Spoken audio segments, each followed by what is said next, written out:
Hello friends, welcome to kuboos kitchen. இன்றைக்கி வீடியோவில் நம்ம என்ன ரெசிபி பார்க்க போகிறோம்னா, கோதுமை மாவு இனிப்பு பணியாரம். இது எப்படி செய்கிறதுன்னு பார்க்குறதுக்கு முன்னாடி இது வரைக்கும் நீங்கள் நம்ம சேனலை சப்ஸ்கிரைப் பண்ணாமல் இருந்தீங்கன்னா மறக்காமல் சப்ஸ்கிரைப் பண்ணுங்கள், லைக் பண்ணுங்கள், ஷேர் பண்ணுங்கள், கமெண்ட்ஸ் பண்ணுங்கள்.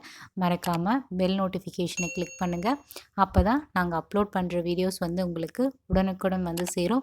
வாங்க இந்த கோதுமை மாவு இப்போ பணியாரம் எப்படி செய்கிறதுன்னு பார்க்கலாம். கிச்சனுக்குள்ளே போகலாம். இப்போ நாம் இந்த பணியாரம் செய்கிறதுக்கு ப்ரிப்ரேஷன் நம்ம தயார் பண்ணிடுவோம். மிக்சர் ஜாரில் பழுத்த 2 வாழைப்பழத்தை குட்டி குட்டியாக கட் பண்ணி மிக்சர் ஜாரில் சேர்த்துக்கலாம். சின்ன சைஸ் வாழைப்பழமாக இருந்தால் நீங்கள் 3 எடுத்துக்கோங்க, பெரிய சைஸ்னால் 2 போதும். இப்போ மிக்சர் ஜாரில் போட்டு நல்லா அரைச்சி எடுத்து ஓரமாக வச்சிடலாம். அடுத்து வெள்ளை கரைசலை தயார் பண்ணிடலாம். கேஸ் ஸ்டவ் ஆன் பண்ணிவிட்டு பாத்திரம் வச்சுட்டேன். 1.5 கப் அளவு வெல்லம் சேர்த்துக்கிறேன். அதை முழுகிற அளவு தண்ணியை சேர்த்துக்கிறேன். 1.5 கப் வெல்லத்துக்கு 1.5 கப் அளவு தண்ணியை சேர்த்துக்கிறேன். சேர்த்துட்டு நல்லா இது கரையணும். பாகுப்பதம் வரணும்னு அவசியம் இல்லை. இது செய்கிறப்போ நீங்கள் மீடியம் ஃப்ளேம்லேயே வச்சு செய்யுங்க. இந்த வெல்லம் பார்த்திங்கன்னா நல்லா முழுமையாக நமக்கு கரைஞ்சி வரணும். இப்போ பாருங்கள், கொஞ்சம் கொஞ்சமாக வெல்லம் கரைஞ்சி வந்துருச்சு. இப்போது நல்லா முழுமையாக கரைய ஆரம்பிச்சிருச்சு இந்த வெல்லம் பார்த்திங்கன்னா உங்களுக்கு கூடுதலாக வேணும்னா நீங்கள் 2 கப் அளவு கூட சேர்த்துக்கலாம். அது உங்களோட விருப்பம்தான். இப்போது வெல்லம் நல்லா கரைஞ்சி வந்துருச்சு. இப்போ கேஸ் ஸ்டவ் ஆஃப் பண்ணி ஓரமாக வச்சிடலாம். அடுத்து நம்ம மாவு தயார் பண்ணிடுவோம். மிக்சிங் பவுல் எடுத்துக்கலாம். மிக்சிங் பவுல் எடுத்துகிட்டு 1.5 கப் அளவு கோதுமை மாவு சேர்த்துக்கலாம். சேர்த்ததுக்கப்புறமா அரைச்சி வச்சுருந்த வாழைப்பழம் இருக்குது பார்த்திங்களா, அதை முழுமையாக சேர்த்துக்கலாம். சேர்த்ததுக்கப்புறமா துருவின தேங்காய் 2 டேபிள் ஸ்பூன் அளவு சேர்த்துக்கோங்க. தேங்காய் நீங்கள் சின்ன சின்னதாக கட் பண்ணி கூட சேர்த்துக்கலாம். நெய்யில் ஃப்ரை பண்ணி, அது உங்களோட விருப்பம்தான். துருவியும் சேர்க்கலாம், இல்லை நெய்யில் வறுத்தும் சேர்த்துக்கலாம். அடுத்து சோடா மாவு 1/4 டேபிள் ஸ்பூனும் 1/4 டேபிள் ஸ்பூன் ஏலக்காய் தூளை சேர்த்துக்கலாம். கொஞ்சமாக உப்பு சேர்த்துக்கலாம். அப்போ தான் ஸ்வீட்டை என்ஹான்ஸ் பண்ணி தரும்.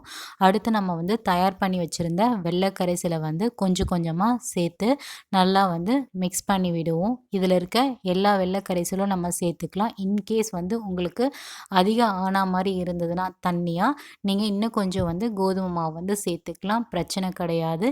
இப்போ நம்ம நல்லா கரைச்சி தயார் பண்ணிடுவோம். மாவு தயாராகிடுச்சு. இப்போ இந்த அளவுக்கு நமக்கு கன்சிஸ்டன்சி இருக்கணும். மாவு பார்த்திங்கன்னா பணியாரம் செய்ய மாவும் தயாராகிடுச்சு. இது ஒரு 1/2 மணி நேரம் நம்ம நல்லா ஊற வச்சிடலாம். அடுத்து நம்ம பணியாரம் செய்ய ஆரம்பிச்சிடலாம்.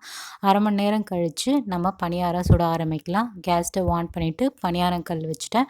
பணியாரக்கல் நல்லா சூடாகட்டும். சூடான பிறகு ஒவ்வொரு குழியிலும் நம்ம எண்ணெயை சேர்த்துக்கலாம். நான் ரீஃபைண்ட் ஆயிலை தான் சேர்த்துருக்கேன். அப்படி இல்லைன்னா நீங்கள் நெய்யும் சேர்த்துக்கோங்க, அது உங்களோட விருப்பம்தான். எல்லா குழியிலையும் நான் எண்ணெயை சேர்த்துட்டேன். எண்ணெய் நல்லா காயட்டும். காஞ்சி வந்த பிறகு நம்ம தயார் பண்ணி வச்சுருந்த மாவை இந்த குழி பணியாரத்தில் கொஞ்சம் கொஞ்சமாக சேர்த்துக்கலாம். சேர்த்துட்டு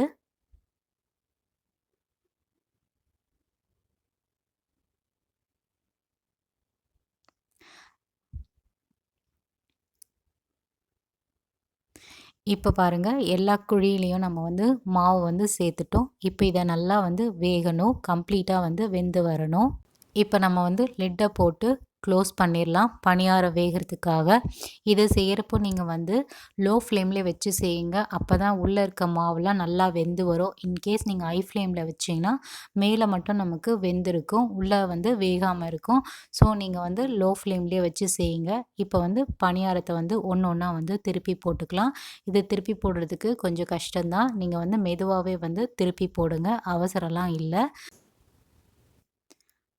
கேர்ஃபுல்லாக ஒவ்வொரு பணியாரமும் நீங்கள் திருப்பி போடுங்க. இப்போ அது நல்லா இன்னொரு சைடும் நல்லா வேக ஆரம்பிக்கும் பணியாரம்.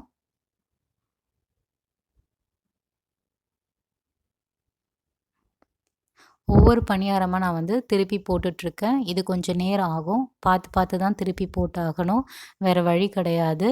இப்போ பாருங்கள், நல்லா இன்னொரு சைடும் வேக ஆரம்பிச்சிருச்சு. என்ன வேணும்னாலும் நீங்கள் எண்ணெயை சேர்த்துக்கலாம் வேகிறதுக்காக. இப்போ பாருங்கள், நான் செக் பண்ணி பார்க்குறேன். இப்போது எல்லா சைட்லேயும் நல்லா வெந்து வந்திருக்கு. இப்போ இதை நம்ம ஒரு பிளேட்டில் ட்ரான்ஸ்ஃபர் பண்ணிக்கலாம் ஒவ்வொன்றா.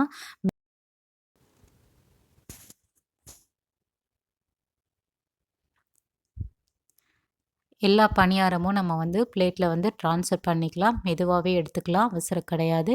இப்போ எல்லாத்தையும் சேர்த்து நம்ம பிளேட்டில் மாற்றியாச்சு. அடுத்த பேட்ச் நம்ம வந்து ஊற்றி தயார் பண்ணிடலாம்.